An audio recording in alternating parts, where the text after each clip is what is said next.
Wizard in My Shed, written by Simon Farnaby, illustrated by Claire Powell, and read with the kind permission of Hodder Publishers.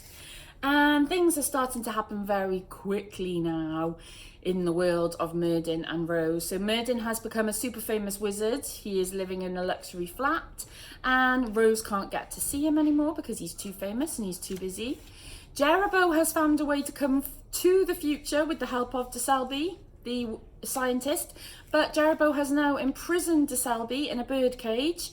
So Jerabo is on his way to the 21st century, and Julian Smith, who is the magician who Merdyn thought was Jerabo, has found out that he is in fact a descendant of Jerabo, and he has Jerabo's magical spell book.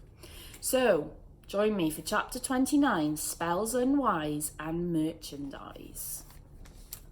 Rose went to Clifton Towers the morning of the final Mountford's Got Talented People heat and refused to move until she saw Merdyn. "You listen to me, greasy lock," she started as soon as Freddie answered the intercom buzzer. Between you and me, it was true, Freddie did put too much grease in his hair. "Tell Merdyn I want my singing spell and I'm not leaving until I have it. It's the competition today." "Fine, I'll ask him," Freddie conceded, hugely offended. "If only to stop you bugging me." Upstairs in the penthouse suite, Freddie released the intercom buzzer and went to find Merdyn. This was no easy feat, such was the size of the place. It looked more like a busy office or factory than a home. The kitchen was full of people in white jumpsuits grinding herbs and flowers into powders and decanting them into labelled bottles, which they put into a giant fridge. Merdyn was in the sitting room area. His appearance had changed a lot since we last saw him. His beard was clean and silky, his eyes weren't caked in mud, and his robe smelled less like drains and more like lavender. On the sofa next to him was Rose's brother, and they were talking about the new range of Merdyn the Wild merchandise. There were bathrobes, hats, mugs, t-shirts, and a magic set, and there was even a Merdyn the Wild doll, which, when you pulled its string, said, "I am the greatest warlock who ever liveth, bow down before me."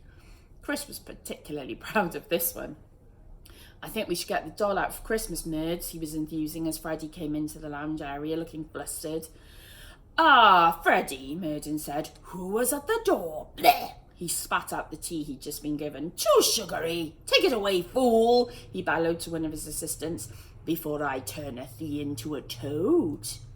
"It's that girl again," moaned Freddie, as the trembling minion scurried off to fetch a new cup of tea for Merdyn. "Rose!" Merdyn waved Thundarian over a batch of bracelets that Chris was thrusting in his face, imbuing them with good fortune. "Who?" "Do you mean my sister Rose?" Chris piped up, slapping a £100 price sticker on the nearest lucky bracelet and tossing it into a crate. "That's the one," said Freddie. "She wants a singing spell or something."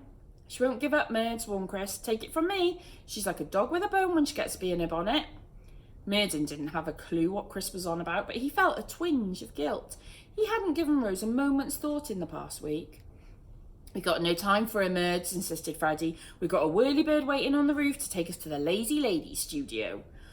"All right, let me get at the spell for her at least," said Merdyn. "Chris, thou can take it down." "Me?" protested Chris. "You need me to dress you." "He's dressed already, you muppet," barked Freddie. Merdyn crossed to the kitchen. One of the jumpsuited underlings saw him coming and passed him a small brown bottle. "What be this, girl?" the celebrity warlock snapped impatiently. Your howling wolf spell, sir, for lazy ladies." "Ah, yes." Merdyn opened the fridge and peered inside.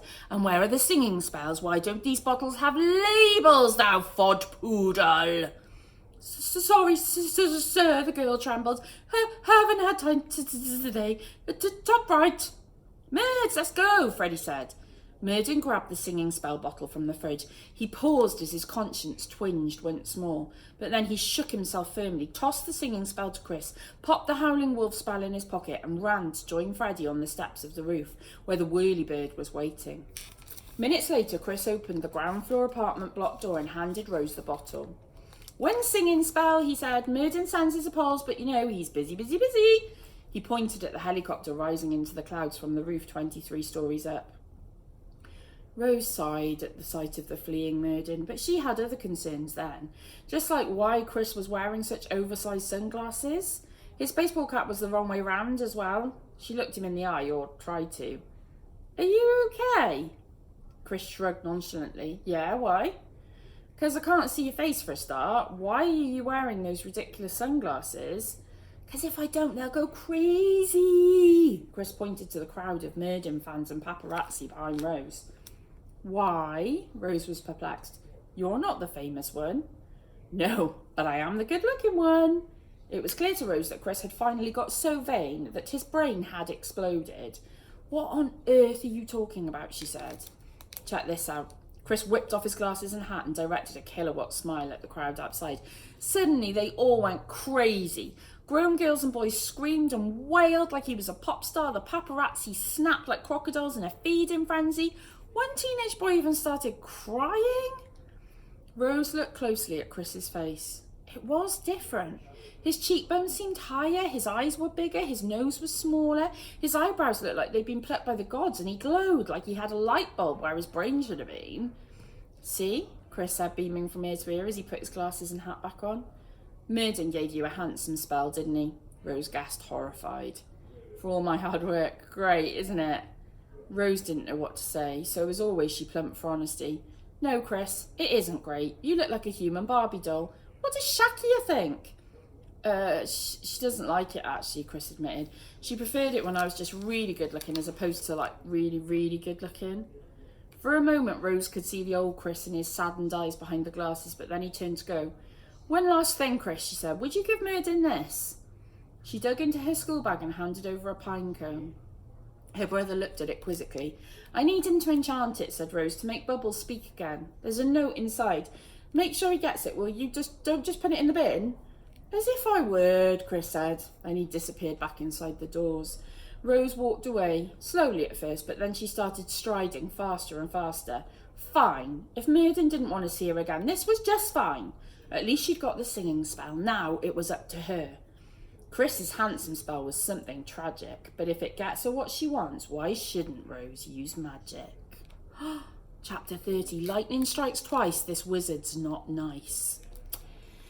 It had been a tough few weeks for Jim and Alan.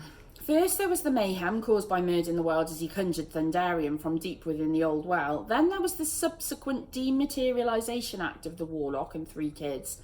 What a business that had been.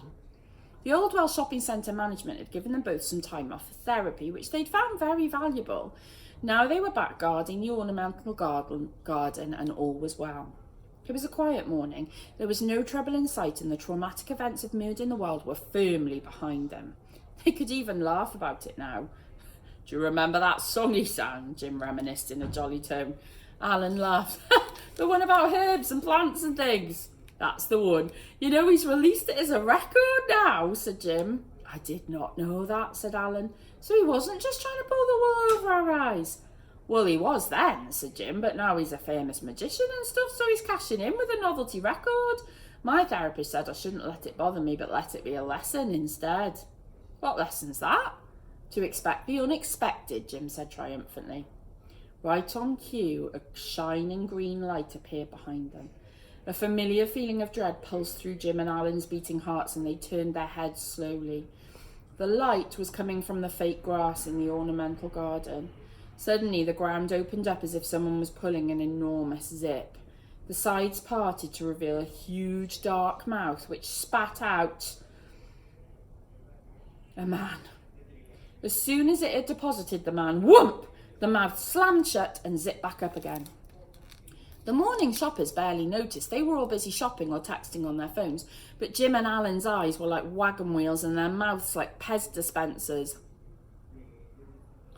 Oddly, the new arrival looked exactly like the fellow who'd won Britain's Most Talented People recently.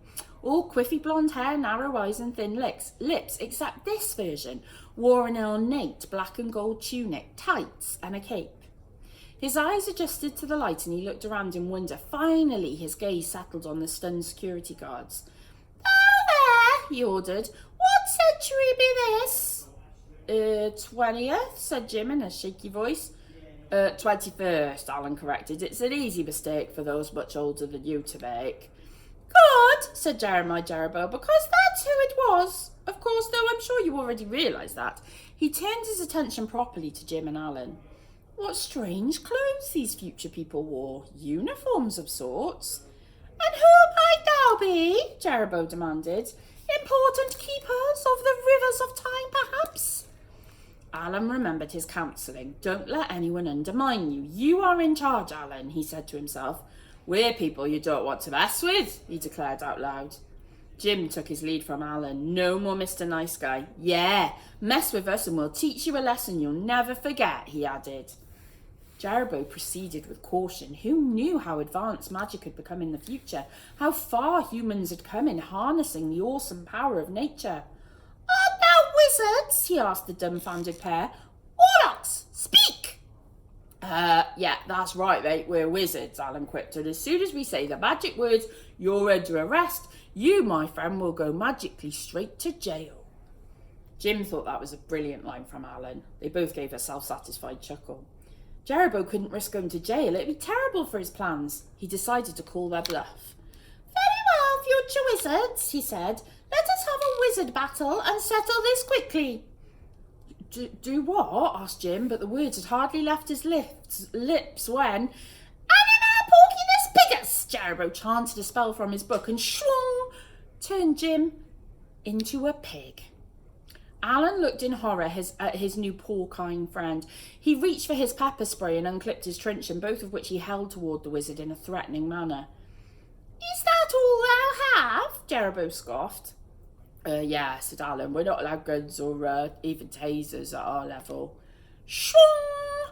In a trice, Jerboa turned Alan into a pig too.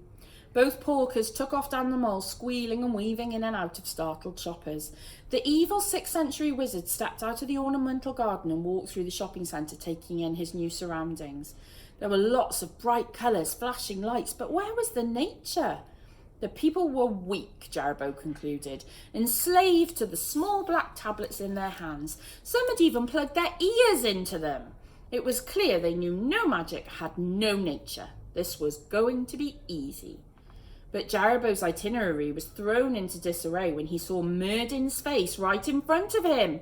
He was only 5 minutes in this new world and he'd already found his foe here in this brightly coloured market.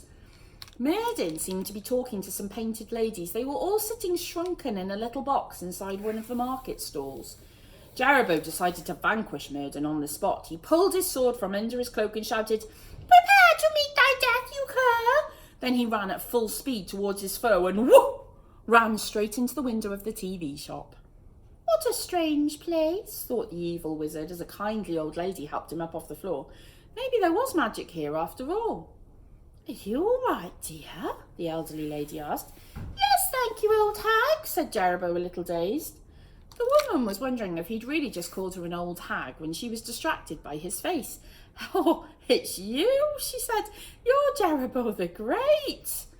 Jerboa was flattered that his fame had travelled 1,500 years into the future. I am he announced grandly.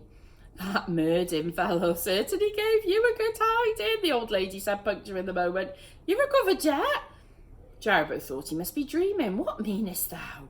Merdyn the Wild get the better of me? Never! The woman got her phone out to show him otherwise. The wizard's mind was promptly blown. The little theatre inside the tablet was tiny, and there was someone in it who looked exactly like him. What be this depiction? He inquired frantically. This be happening now? Oh, this was about a month ago, said the lady. She frowned. I heard you took it badly, but this is ridiculous. Realisation dawned on Jerboa. This is not me, he said. Why, it must be my offspring, my progeny. That's who was leafing through my spell book. He's the one who liketh strawberry jam. Tell me, can thou direct me to this youngling's abode? You mean, where does he live? The kindly granny said.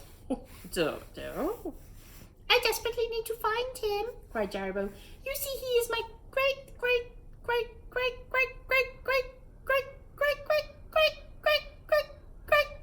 grandson. The old lady stared at him quizzically.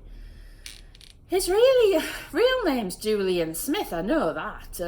You could look him up in the phone book, I suppose. The phone book? Jerboa repeated in that way that people from the 6th century do, apparently. Phone book, she shouted in case he was a bit deaf. Should have his address in there, I would have thought. Jerboa's eyes filled with tears. He was an unsentimental fellow, but even he felt overwhelmed at the thought of meeting his great grandson.